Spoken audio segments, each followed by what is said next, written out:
की आत्मा की गहराई को भी अपनी ओर खींचना है। महाकुंभ क्या है वो शक्ति जो हम सबको एक सूत्र में बांधती है?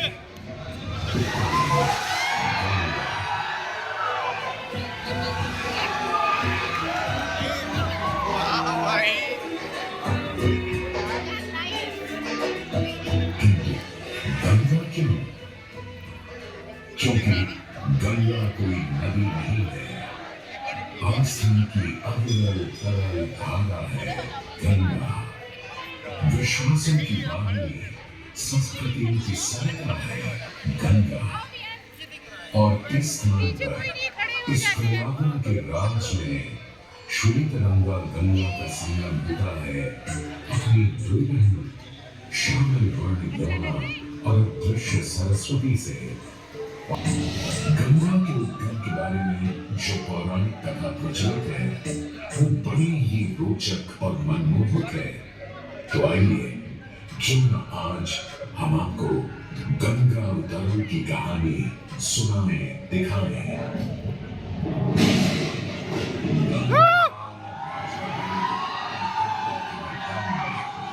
पूरी पृथ्वी पर फैला था उसका ही आतंक।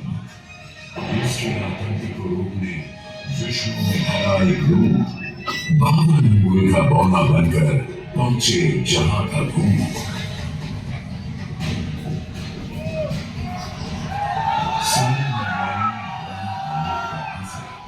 पर बाली ने जब उसे दाम मांगने को कहा तो उसने कुटिया बनाने को केवल 3 पग भूमि मांगी। पर जब बौने ब्रह्मा ने भूमि नापनी शुरू की तो जैसे भूचाल दिया गया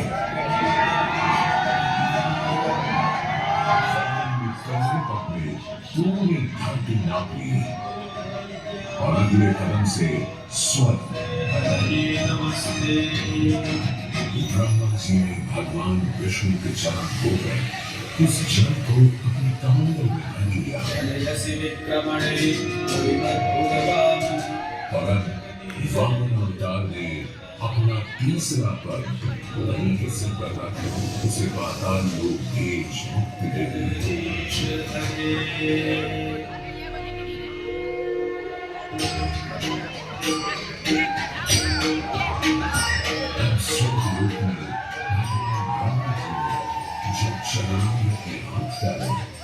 तो वहीं से निकल आई चंचल निर्मल धवल गंगा जी। पवित्रा क्यों चंचला, आज से तू मेरी पुत्री और नाम तेरा गंगा।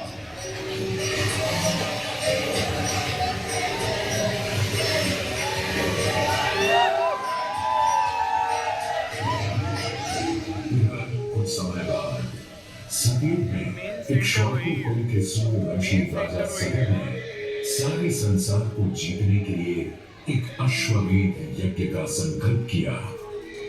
सुने सुने सुने सब सुने, या जिन्हें पूजित दमन अश्व जहां नहीं जाएगा वो भूमि राजा सगर की मानी जाएगी। यदि किसी ने इस अश्व को रोका या पकड़ा तो उसे सगर के 60,000 एक पुत्रों और उनकी लक्षाधिक सेना का सामना करना पड़ेगा। सुने सुने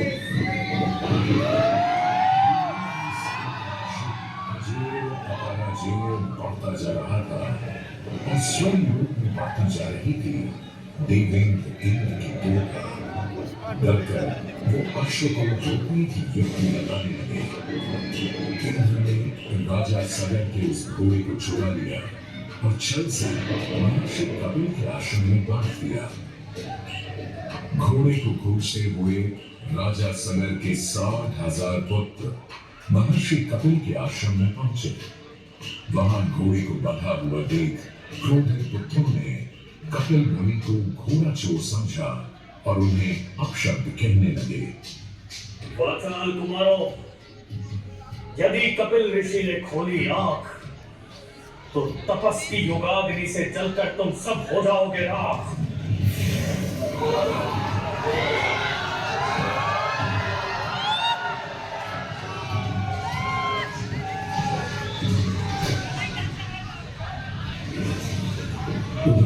सगा थे चिंतित। न अश्व का पता था, न पुत्रों का कोई समाचार। पिता का दुख देख पुत्र अंशुमन चल पड़े खोज कर। जब महर्षि कपिल के आश्रम पहुंचे तो देखा अश्व को और साथ ही अपने 60,000 भाइयों की भस्म को। महर्षि से की क्षमा याचना और पूछा तर्पण का उपाय। तुम्हारे भाई थे घमंडी, अविवेकी और अभिमानी। भस्म कर दिया उन्हें मैंने, जो उन्होंने मेरी नहीं मानी। गंगा, केवल गंगा जल ही दे सकता है मुक्ति उन्हें, जो भस्म हुए तुम्हारे परिजन। अंशुमन को अपने भाइयों के तर्पण के लिए गंगा को लाने का बहुत मन था, किंतु किसी को राजधर्म भी तो निभाना था और राज भी चलाना था। देखते देखते 7 पीढ़ियां गुजर गईं, पर 7 पीढ़ियों के बाद समय आने पर राजकुमार भगीरथ ने राजा बनने से साफ मना कर दिया।